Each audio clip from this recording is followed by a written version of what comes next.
برگ درختان سبز در نظر هوشیار، هر ورقش دفتری است معرفت کردگار.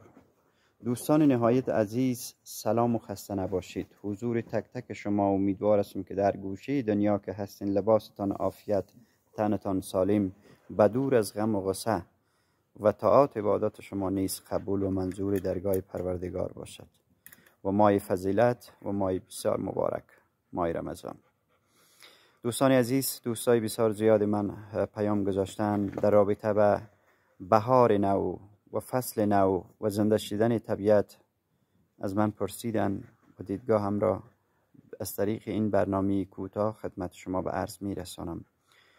از نظر من طبیعت، آنچه که در طبیعت مشاهده میکنین، چی از به چشم، چی به عقل و چی به لمس مشاهده میکنین یا اسم میکنین، بالاخره آنچه که در ظاهر و باطن قابل مشاهده هست، از نظر من این تفسیری است، تفسیر کتاب خدا، تفسیری از خلقت همه هستی در دنیا، که در این تفسیر و این تفسیر بسیار جامع و تفسیر بسیار بزرگ که مثل و مانندش تا هنوز هیچ تفسیر وجود نداره، که تفسیر مکمل و تفسیر جامعی که همه مخلوقات پروردگار در این تفسیر و همه آنچه که از گفتار که خدا در کتابش بیان کرده در این تفسیر قابل لمس و قابل احساس و قابل دید و قابل خواندن است.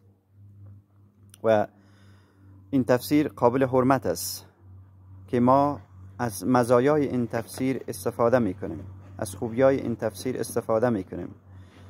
فلهذا نظر من واضح هست، نظر من آشکار هست که ما به این تفسیر خیلی ها حرمت قائل هستیم و این برای ما بسیار ارزش داره، بسیار زیاد ارزش داره. امیدوار هستم که از این تفسیر و زیبایی‌های این تفسیر ما لذت ببریم و فیض بگیریم و قدر زیره بدانیم و از خدای که خودش تفسیر کننده این کتابش است و این طبیعت است و خلقتش است تشکر و قدردانی بکنیم همیشه. سپاسگزارم. تا برنامه بعد، خدا یار و مددگار همه شما.